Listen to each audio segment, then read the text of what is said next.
judges the House. So this motion this afternoon is one that pits like two fundamentally different ideologies together, and I'm going to be showing in my arguments from side opening government how it's very important that we recognize the social friction and like social division that basically the views of religious feminists is going to cause.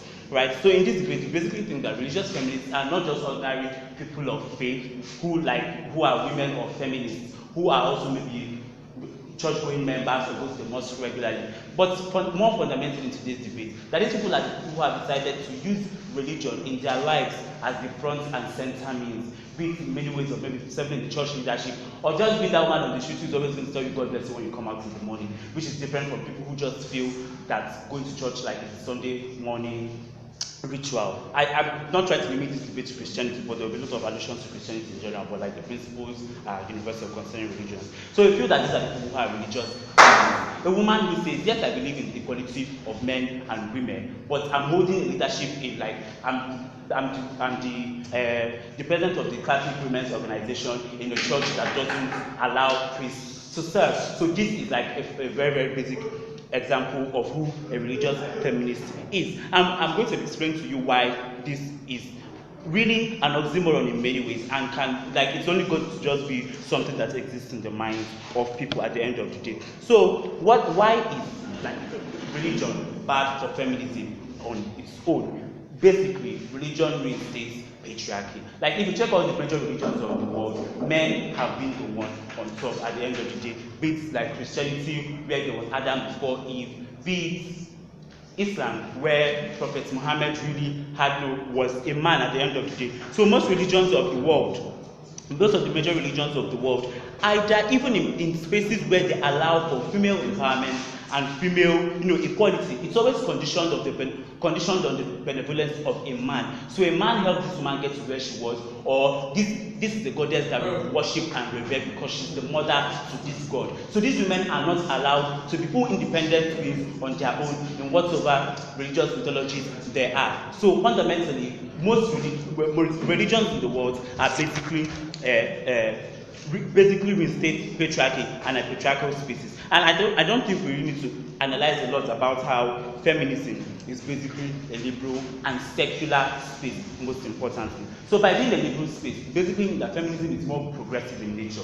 It's more ready to make the changes that are needed for maybe a fully equal world. And as being a secular space, it basically means that it is a space where people of different religion drop their religion at the door and come and converge in the middle. And this point is very important because you cannot have a religious feminist being used in what is fundamentally a secular space. At the end of the day, we have different feminists from different religions in the world, but whenever it comes to feminist issues, all of this is dropped aside for the furtherance of their feminist goal. Fundamentally showing me that at the end of the day, all feminists, no matter what religions they are, cannot really be religious feminists at the end of the day because of the schism that might create. Simply is going to analyze more on that. So let's even concede, right, that these women, because at the end of the day, the intent is going to be from side opposition that these women, even if religion is a secular space, even if religion is a patriarchal space that it is, that one of the reasons will be that these women will come to these spaces and sort of reform the system. But I'd like to remind them about the slow process of growth in the church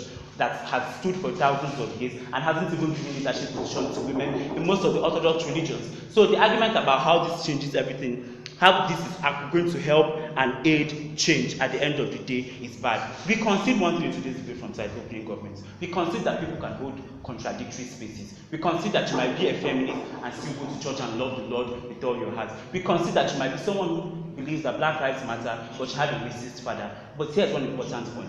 If you are someone who believes that if you're a white man who believes Black Lives Matter and you have a racist father, you're not going to take in the Confederate flag in the United States to a meeting of Black Lives Matter leadership, and that is what this debate is primarily about. So we're not telling these women that they should not have their religions to themselves. We are just saying that in the feminist movement, its uses, its ideologies, its outreaches to the community at large, there is no space for these women to fundamentally access their religion and also remain feminists at that particular time. I'll take so your analogy, how you conceptualize religion, is the same as a father and a child. You do not believe that religion expands beyond that. I believe that religion expands beyond that, obviously, and I believe that religion can touch many people's walks of life. And I also explained that I know that people exist in contradictory spaces. And what I mean by this is that for you, you might fundamentally believe this, but another part of you might fundamentally believe something else. But when it comes to, if you believe A, another part of you believes B. When you come to the meeting of those who believe A, it's not commonsensical to bring in your belief about B when it's antithetical to what the meeting about A is. And that's the general idea we believe. And that's the general issue concerning religious feminists, right, as they exist. So for religious feminists to actually even exist in these like spaces, right, for them to be religious and for them to be feminist, we are going to see feminism make a lot of concessions. We are going to see a lot of compromise because primarily men still own most of the means and the power. So we shouldn't even further empower them by bringing in what is traditionally their own, so traditionally female space, because we know how men are, because they have more of the means and they have more of the power. So they will fundamentally change religion to what religion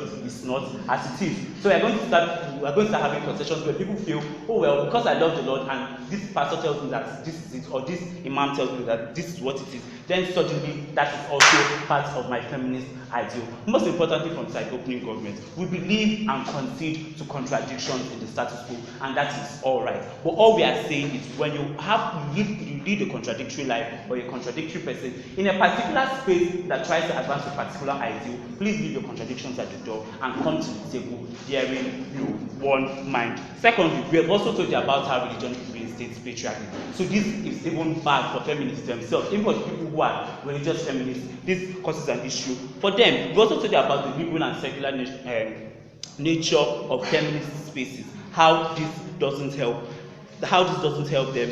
Sorry, how this is antithetical to like the conservative nature of religions how this is antithetical to the conservative nature of religions at the end of the day. Sample is going to be showing two important things in today's debate. Sample is going to be analyzing further in today's debate about how, in the long run, this is going to give you deep analysis about how this in the long run is going to change what feminism is and why these two things should be left separate because of the harms that it brings to the feminist movement at the end of the day, and the schism that religion in the real world already provides should not be brought into the secular feminist space that tries to unify.